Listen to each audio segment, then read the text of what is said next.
Witajcie w kolejnym odcinku podcastu historycznego. Historia Rzeczypospolitej obojga narodów pełna jest dramatycznych konfliktów, które rozgrywały się nie tylko na polach bitew, ale też w zaciszu królewskich komnat i senatorskich rad. Dziś zajmiemy się jednym z najbardziej kontrowersyjnych epizodów końca XVI wieku – sprawą Samuela Zborowskiego. Był on magnatem, żołnierzem, a przede wszystkim człowiekiem pełnym ambicji, który znalazł się w śmiertelnym konflikcie z kanclerzem Janem Zamoyskim i królem Stefanem Batorym.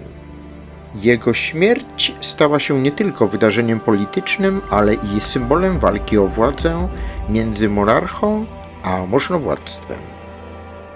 Jak doszło do tego, że Zborowski stracił głowę? I czy jego egzekucja była aktem sprawiedliwości, czy raczej politycznej zemsty? Zapraszam do słuchania.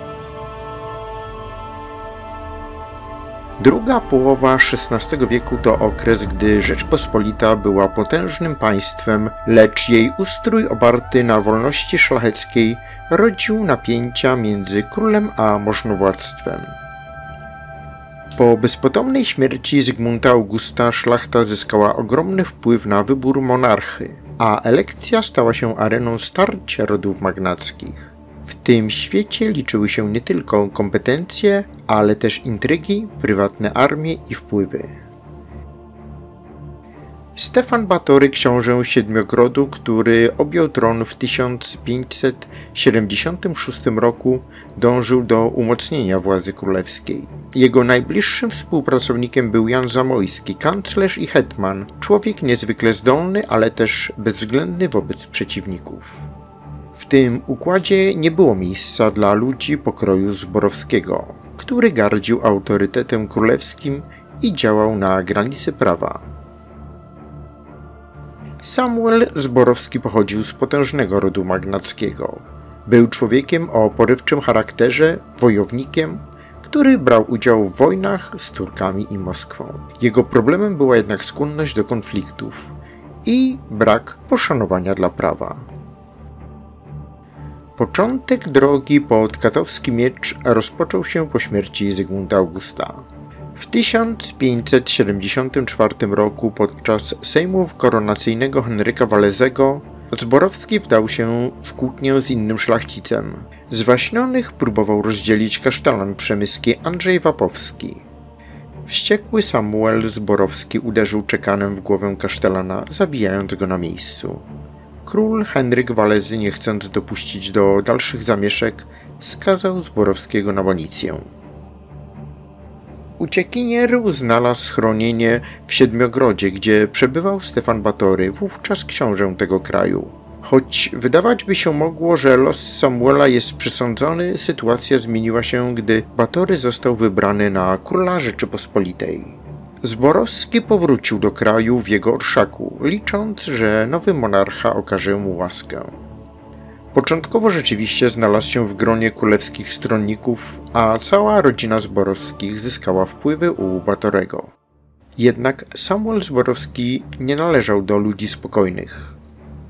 Niedługo po powrocie do Rzeczypospolitej udał się na Sicz Zaporowską, gdzie brał udział w wyprawach wojennych przeciwko Rosji. Zdobył sobie sławę odważnego i bezwzględnego dowódcy, jednak jego niepokorny charakter sprawił, że wciąż popadał w konflikty. Jego sytuacja stawała się coraz bardziej skomplikowana. Choć uchodził za współpracownika króla, utrzymywał również kontakty z Habsburgami, największymi wrogami Stefana Batorego. Tymczasem monarcha zacieśniał relacje z Janem Zamoyskim, którego wpływy przewyższały znaczenie rodu Zborowskich. Co więcej, Zamoyski, podobnie jak Batory, nie znosił Habsburgów i otwarcie pogardzał Zborowskim. W 1583 roku Samuel Zborowski, ignorując królewski zakaz, udał się do Mołdawii, leżącej pod panowaniem tureckim. Jego działania wywołały ostrą reakcję Osmanów. Sułtan zażądał ukarania winnych rozbojów, grożąc Polsce wojną. Podczas wyprawy przeciwko Turkom Samuel Zborowski dopuścił się kolejnych zuchwałych czynów. Zaatakował miasteczka należące do Jana Zamoyskiego. W W 1584 roku posunął się jeszcze dalej, grożąc, że wraz ze swoimi ludźmi uderzy na Kraków. To już było za wiele. Kanclerz Zamoyski zdecydował się działać. Wydał rozkaz pojmania Zborowskiego. 11 maja 1584 roku Samuel został schwytany w Piekarach i osadzony w lochach na Wawelu. Zamoyski, nie czekając na formalne procedury, zażądał dla niego kary śmierci. Król Stefan Batory miał udzielić ustnej zgody na egzekucję, rzucając znaczące słowa: martwy pies nie gryzie. Decyzja ta wywołała oburzenie wśród możnowładców. Nigdy wcześniej nie skazano magnata na śmierć w tak kontrowersyjnych okolicznościach. Żądano, by sprawa została rozpatrzona przez Sejm, jednak protest na nic się zdał. Sprawa była skomplikowana. Zborowski wciąż miał wielu stronników, a szlachta uważała, że jako przedstawiciel swojego stanu powinien zostać osądzony zgodnie z prawem, a nie na podstawie królewskiej decyzji. Jednak Stefan Batory i Jan Zamoyski mieli inne plany. Wiedzieli, że jeśli Zborowski powróci do łask, może stać się ikoną ruchu antykrólewskiego. Dlatego, pomijając wszelkie procedury, Zamoyski wydał rozkaz egzekucji za ustną zgodą króla. Rankiem 26 maja 1584 roku Samuel Zborowski został ścięty na dziedzińcu Zamku Wawelskiego. Było to wydarzenie bezprecedensowe, które wstrząsnęło Rzeczypospolitą. Po raz pierwszy od wielu lat król i jego kanclerz pokazali, że są w stanie egzekwować swoją władzę nawet wbrew potędze magnaterii. Śmierć Samuela Zborowskiego wywołała ogromne poruszenie.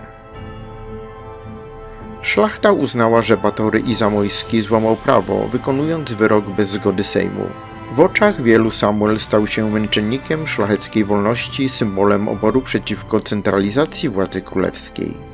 Jego sprawa jeszcze przez lata była wykorzystywana przez przeciwników Zamoyskiego i jego polityki. Z czasem wokół Samuela Zborowskiego zaczęły narastać legendy. Juliusz Słowacki uczynił go bohaterem swojego dramatu, a późniejsza historiografia często przedstawiała go jako buntownika walczącego o prawa szlachty. Prawda, jak to często bywa, jest bardziej skomplikowana. Był zarówno awanturnikiem i zbrodniarzem, jak i ofiarą politycznych rozgrywek. Był on postacią tragiczną, z jednej strony bezwzględnym awanturnikiem, który wielokrotnie łamał prawo, z drugiej strony człowiekiem, którego śmierć stała się narzędziem w politycznych ambicjach Zamoyskiego i Batorego. Co o tym sądzicie? Czy Zborowski zasłużył na swój los, czy może rzeczywiście padł ofiarą politycznej intrygi?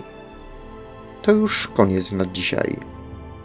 Zachęcam do wsparcia mojej pracy nad rozwojem kanału, byśmy mogli wspólnie odkrywać kolejne fascynujące epizody naszej historii. Podzielcie się swoimi przemyśleniami i do usłyszenia w kolejnym odcinku.